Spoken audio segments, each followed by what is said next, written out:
Question number 16. Ravi dashed his head against the wall.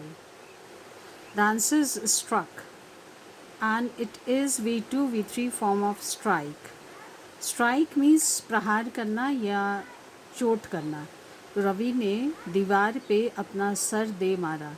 This is an idiom and the meaning is कि अगर आप कोई effort करें और उसका कोई परिणाम ना मिले तो we normally say that I struck my head against the wall. 17. Of speech is full of pompous words. अगर कोई भाषण बहुत ही ताम झाम और दिखावटी शब्दों से भरा हो तो the speech is known as grandiloquent. 18. I can dash on him when I have some problem. जब भी मुझे परेशानी होती है मैं उस पर डैश कर सकता हूँ. तो भरोसा करना is count on, count upon. Instead of count, we can also use bank, rely. Almost all of them have the same meaning. 19. I keep my dash opinions to myself. मैं अपने dash विचारों को खुद तक रखता हूँ या रखती हूँ. तो कैसे विचारों? Special, private, particular, special. It should be, in fact, personal, व्यक्तिगत विचार. But since personal word is not there, private can be used. 20. Sushil dashed the accident by sharply steering the car to the left, leaving the road for the oncoming lorry. सुशील ने accident को dash किया. This I had taught you in collocation. टाल दिया उस accident को, गाड़ी को बाएं की ओर स्टीयर करके और रोड को खाली छोड़ दिया ट्रक के लिए. सो एक्सीडेंट को टालने के लिए we have to use the word avert. 21. We had to pay the taxi more because he brought us by a dash route. हमें टैक्सी को ज़्यादा पैसे देने पड़े क्योंकि वो घुमा फिरा के घुमावदार रास्ते से आया. और घुमावदार रास्ते के लिए the term is circuitous path. 22. The dash sounded lame. Again this is collocation. अगर आप कोई बहाना बनाए और बहाने से कोई कन्विंस ना हो, it is known as a lame excuse. So the excuses sounded lame.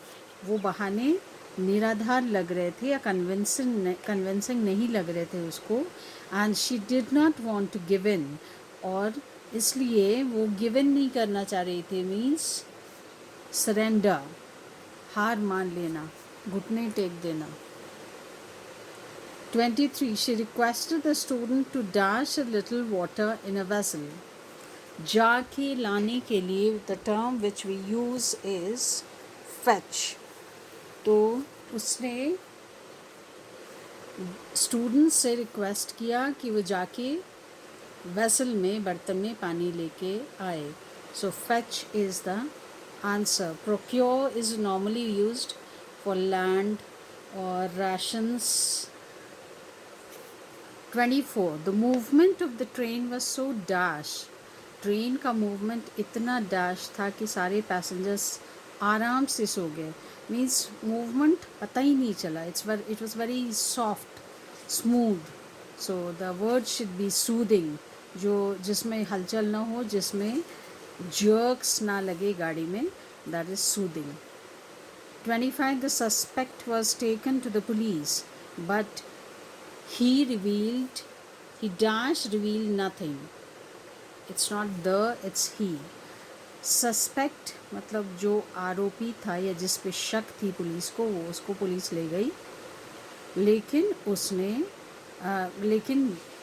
Sorry, it is the dash से कुछ भी रिवील नहीं हो पाया. तो पुलिस जब भी किसी अपराधी को ले जाती है तो उससे पूछताछ करती है, and that is known as interrogation. तो उस इंटरोगेशन से कुछ भी रिवील नहीं हुआ, कुछ भी पर्दाफाश नहीं हो पाया. 26. The dash arguments put forth for not disclosing the facts did not impress anybody. जो डैश दलील दिए गए, उस तथ्यों को सामने नहीं लाने के लिए जो दलील दिए गए, उससे कोई भी इम्प्रेस नहीं हुआ। तो जब भी आप कोई दलील देते हैं और उसमें सिंसेरिटी, निष्ठा नहीं होती है, तो जिस चीज़ में निष्ठा ना हो, जो निष्ठा की कमी हो जिसमें, it is spacious, that means it is the synonym of insincere. Next, we don't know what dashed him to commit this crime. हमें पता नहीं कि इस अपराध को करने के लिए उसे किस चीज़ ने डैश किया, प्रेरित किया. Normally that is the word we use in Hindi. अब A and B also seem very close. अब इसमें डिफरेंस क्या है? एक्साइट कोई पर्सन दूसरे पर्सन को करता है. Rouse is also used when two people are involved. अब यहाँ पे we are not talking about any person, we are saying what, किस चीज़ ने उसे प्रेरित किया. So the answer should be prompt. The teacher was dash by the students performance.